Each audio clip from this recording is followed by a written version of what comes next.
Ayun, what's up po mga kasulo? Good morning, magandang umaga, magandang araw po mga kasulo.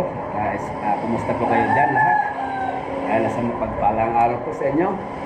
So, ngayong araw po pala itong araw ng aking pagtuloy dito sa aking ginagawang reling sa hagdanan.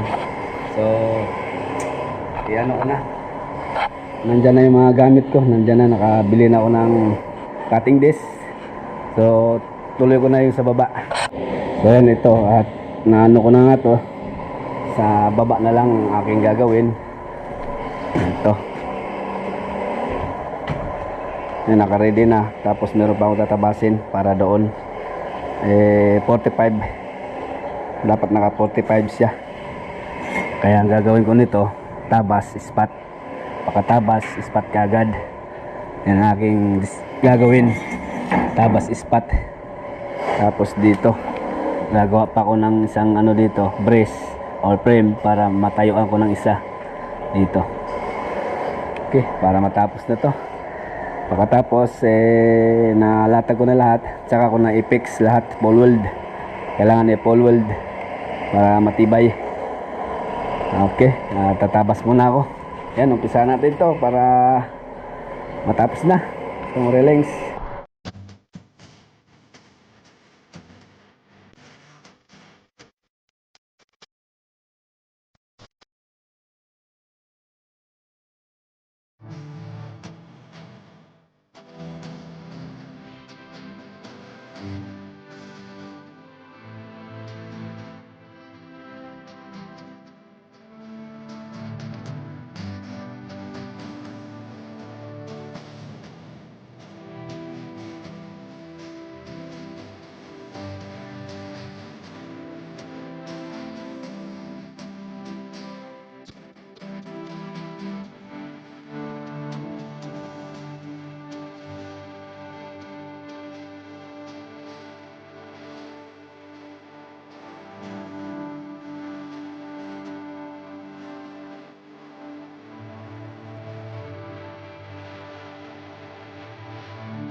Yun, na-forma ko na yung isang slot.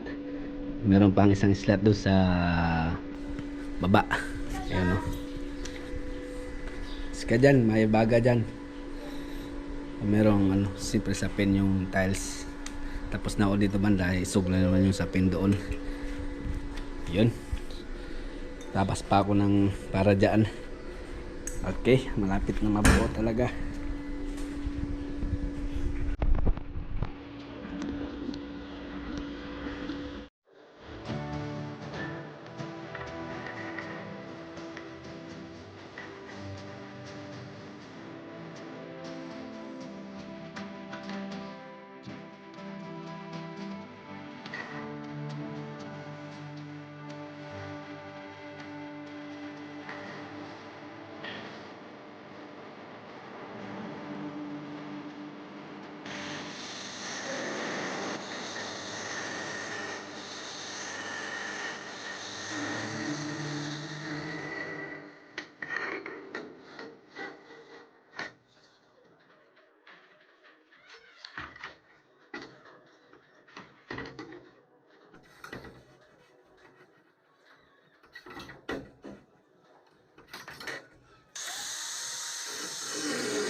Ayun no, ayan po mga kasulo, na buo ko na talaga yung ating railings, pero hindi pa talaga ano to, full weld.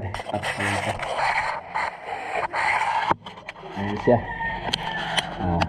Taas. So, yun na. Kakain daw muna kami.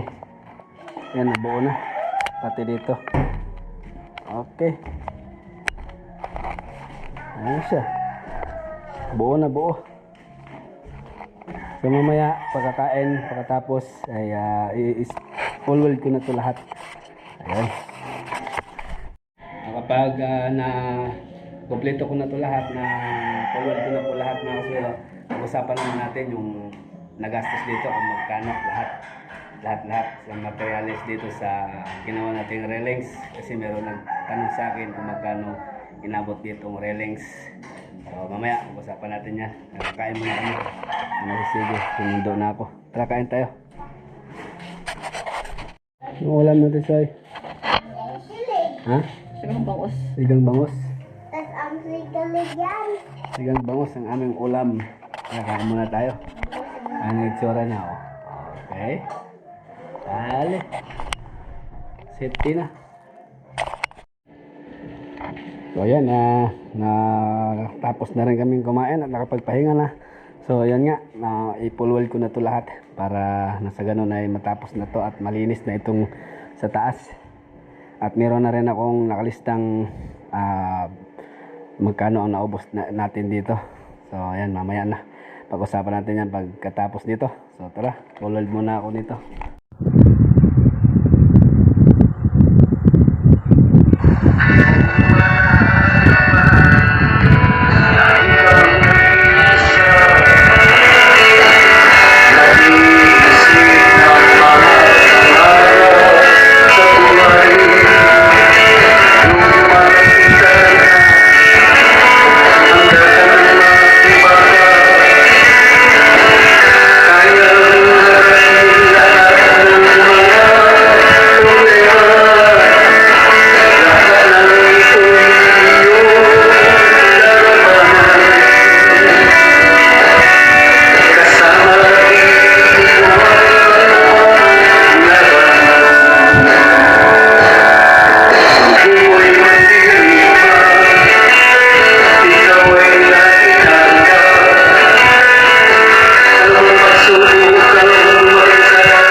Kasulo, na kompleto ko na at na full weld ko na rin.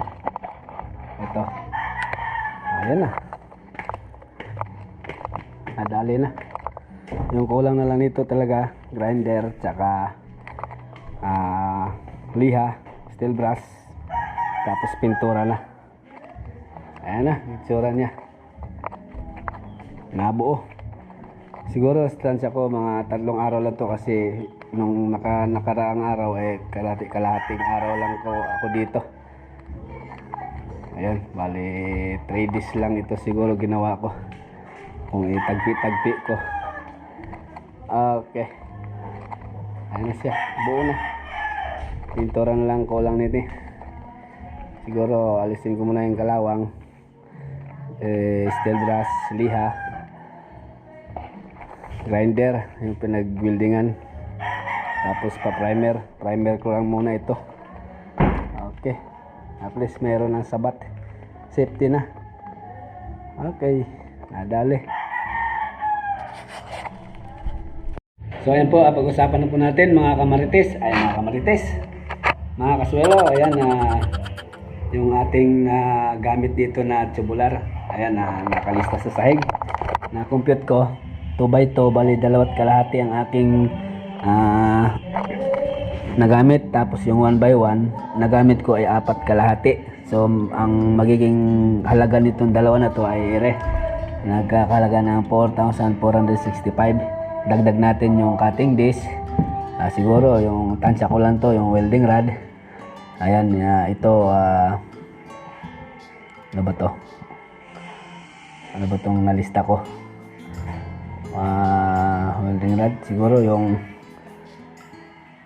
ito pala, ito umabot tayo ng 6,865 i-minus ko dun sa sinama ko na to sa aking natipid na 1/8 na labor kasi ako lang naman ang gumawa. Ito ang kanilabasan 5,065 kasi nagbawas tayo ng 1/8 doon sa 3 araw na ginawa ko dyan. Inano ko lang sa 600 yung rate sa welder dito sa amin, pinakamataas. So nakatipid ako ng 1/8 kasi ako lang ang gumawa. Malaking bagay rin na marunong din tayo sa pag-welding. Hindi na tayo nag-upa ng tao para mag-welding. So nagastos dito talaga ito 5,065. Yan, shoutout po sa nagtanong. Ito sana makaroon ka rin ng idea. Ayan, shoutout sa iyo sa nag-request kung magkano inabot. So talagang kung kukwentahin natin yung labor, ito 6,865 ang kasi bali 2x2 na nagamit ko, 2.5 ang halaga ay tig 895. Tapos itong 1x1 ay nagkakalaga, yung isa ay 495. So gumamit ako ng 4.5 at 2.5 na 2x2. Yun nga, labas 4,000 mahigit 4,465. Ayan, samahan ng cutting disc lahat, yung welding rod.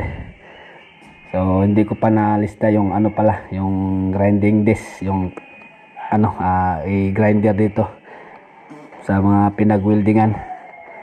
So ayan, shoutout po sa inyo doon sa nagtanong kung magkano ang inabot dito sa paggawa ng grills.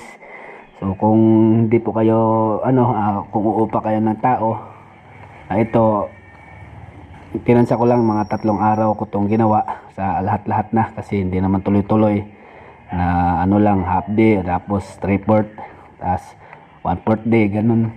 Nakwenta ko mga 3 araw pati na silsil ako na lahat, walang wala akong inarkilang tao. So kung hindi kayo nag-upa kayo ng tao, kung ito ang umabot 6,000, depende sa inyong lugar kasi makakaiba yung rate dito sa probinsya. Tapos sa Luzon 600 lang pinakamataas din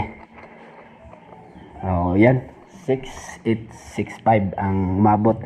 Nakaminus ako ng 1/8. So ito ang lumabas 5,000 lang, mahigit 65 ang aking nagastos dyan kung ibawas natin doon sa labor. Okay, at least nabuo na yun, tulad ng sinabi ko kanina. Grinder, linis ng kalawang, tanggal kalawang, primer, meron pa akong sobra sa primer din sa aking ginawang soliras sa sahig. So meron pa akong sobra, yan ang apply ko dyan sa ating railings. Okay, ang importante meron ng harang at safety na si CJ kasi umakyat si CJ dito. Okay, yan, sana po bigay ako ng idea doon sa gusto rin magpagawa ng railings na ganito ang design. So depende kasi dito sa probinsya mahal yung tubular kaysa ikumpara sa Luzon.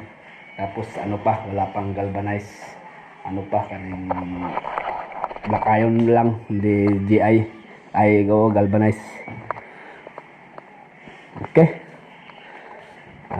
pahinga na at nakapaglinis na already din at meron pa pala akong sobra, ayan magagamit ko pa rin yan, marami pang paggamitan dyan, lalo na doon sa gagawin nating dito tiris, saka na yan, wala pa, ito lang muna. Tapos ilaw pa, lagyan ko pa to ng ilaw din sa taas. Siguro ang next kong DIY ang next nating i-DIY, gagawa ako ng papag, tubular pa rin pero di muna sa ngayon, pag-ipunan ko muna para makabili na ako ng materials para sa papag. Gagawa ako ng papag, DIY pa rin, ako lang ang magsimbol na meron tayong welding at marunong naman tayong mag-welding. So yan ang aking next na DIY. So sa ngayon hindi muna, so balik ako sa bukid niyan kasi natapos na to, para doon sa ating mga tanim na papabayaan na yung ibang tanim tsaka yung mga alaga natin. Okay, so ito pala mga kaswelo, na sa mga hindi updated dito sa aking paggawa ng railings, ito pala yung materialis dito, ay kasama ito sa binigay ni Kuya JC noon nung Kuya JC Manansala. So kabakal dito sa sahig dito, so kasama to sa binigay niya. Shoutout kay Kuya JC Manansala, kay Maya Manansala. Ito, sila po ang nagbigay nito, kasama itong railings at yun nga, yung soliras natin, yung 2x2 sa pinaglagyan natin ng Hardiplex. Ayan, shoutout po muli kay Kuya JC Manansala. Ito na po ang binigay yung noon na ilagay ko na. Ayan, so hindi po dyan kay Kuya JC po ito. Kasama yan sa binigay niyang dyan nga sa soliras na yun, yung 2x2. Bali ngayon ko lang na kompleto. Okay.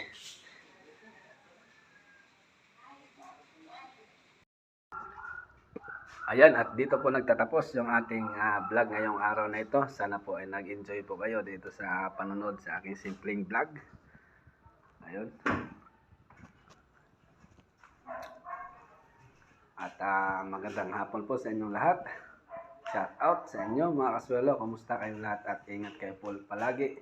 God bless sa ating lahat. So happy lang po tayo mga kaswelo. At kita po tayo sa aking next upload. So paalam po muna.